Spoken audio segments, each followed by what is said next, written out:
Hello दोस्तों, कैसे हो? उम्मीद करती हूँ आप सब अच्छे होंगे। आज के इस वीडियो में हम सेंट्रल टीचर एलिजिबिलिटी टेस्ट एवं टीचर एलिजिबिलिटी टेस्ट पार्ट 4 के टॉप 15 प्रश्नों के बारे में जानेंगे। अगर आप इन सवालों के जवाब जानते हैं तो आप कमेंट में लिख सकते हैं। सेंट्रल टीचर एलिजिबिलिटी टेस्ट 20,223 प्रश्न के लिए महत्वपूर्ण सवाल और उनके उत्तर। सेंट्रल टीचर एलिजिबिलिटी टेस्ट एवं टीचर एलिजिबिलिटी टेस्ट में पूछे गए सवाल का संग्रह जो आपको शिक्षण प्रतियोगी या परीक्षा तैयारी में सहयोग करेगी। सेंट्रल टीचर एलिजिबिलिटी टेस्ट परीक्षा से संबंधित प्रश्नोत्तर और टीचर एलिजिबिलिटी टेस्ट परीक्षा से संबंधित प्रश्नोत्तर। तो चलो शुरू करते हैं। प्रश्न 1। शिक्षा के क्षेत्र में आप उपयुक्त एवं योग्य व्यक्तियों को किस प्रकार प्रेरित करेंगे? ए, उन्हें उपयुक्त पद देकर। बी, अच्छे वेतन द्वारा। सी, शोध, प्रोत्साहन एवं पुरस्कार देकर। डी, प्रशंसा द्वारा। उत्तर सी, शोध, प्रोत्साहन एवं पुरस्कार देकर। प्रश्न 2। वर्तमान में किस प्रकार की शिक्षा छात्रों तथा समाज के लिए लाभप्रद है? ए, रोजगारपरक व्यावसायिक शिक्षा। बी, विशेषज्ञता प्रदान करने वाली शिक्षा। सी, प्रौद्योगिक का ज्ञान देने वाली शिक्षा। डी, नैतिक मूल्यों को उजागर करने वाली धार्मिक शिक्षा। उत्तर ए, रोजगारपरक व्यावसायिक शिक्षा। प्रश्न 3।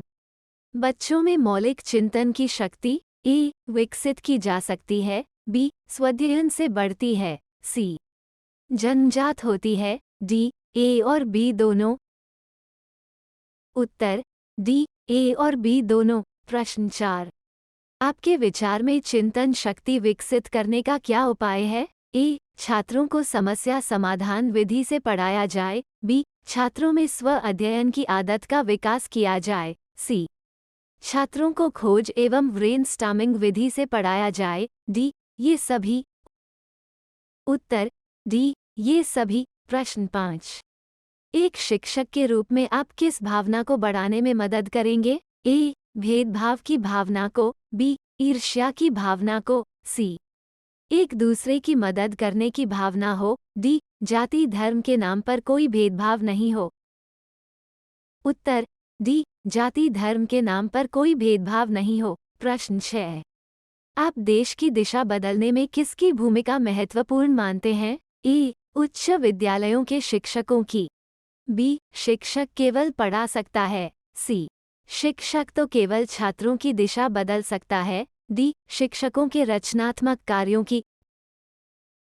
उत्तर डी, शिक्षकों के रचनात्मक कार्यों की। प्रश्न 7। हमारी शिक्षा प्रणाली तथा उसके गिरते स्तर में सुधार न होने का कारण है? ए, शिक्षा के प्रति सरकारी तंत्र की उदासीनता। बी, जवाबदेही की भावना का अभाव। सी, योग्य अध्यापकों का चयन न होना। डी, ये सभी। उत्तर डी, ये सभी। प्रश्न 8। शिशु शिक्षा के संबंध में आपकी राय है? ए, शिशु शिक्षा छात्रावास में उत्तम होगी। बी, शिशु शिक्षा की जिम्मेदारी माँ के ऊपर होनी चाहिए। सी, स्त्रियां ही शिशुओं की अच्छी शिक्षक हो सकती हैं। डी, इनमें से कोई नहीं। उत्तर बी, शिशु शिक्षा की जिम्मेदारी माँ के ऊपर होनी चाहिए। प्रश्न 9।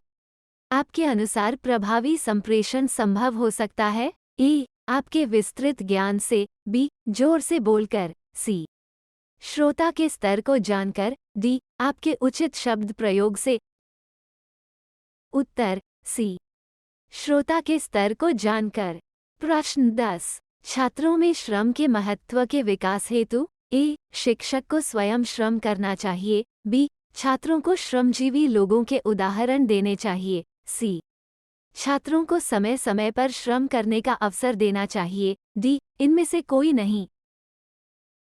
उत्तर सी, छात्रों को समय समय पर श्रम करने का अवसर देना चाहिए। प्रश्न 11।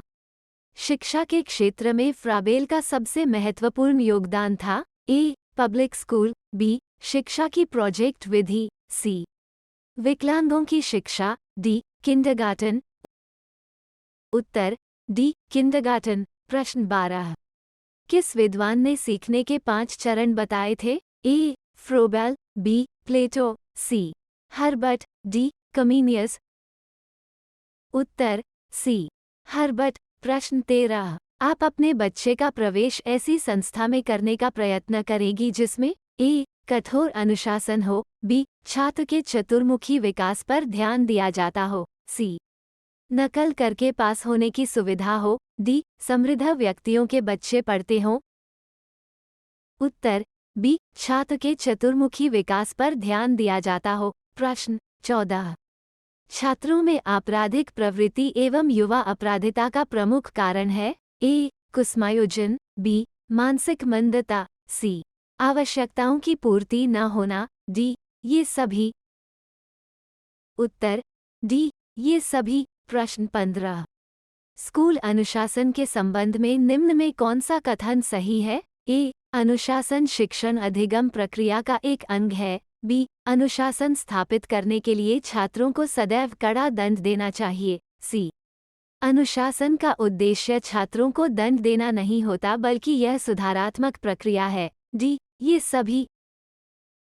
उत्तर सी अनुशासन का उद्देश्य छात्रों को दंड देना नहीं होता बल्कि यह सुधारात्मक प्रक्रिया है।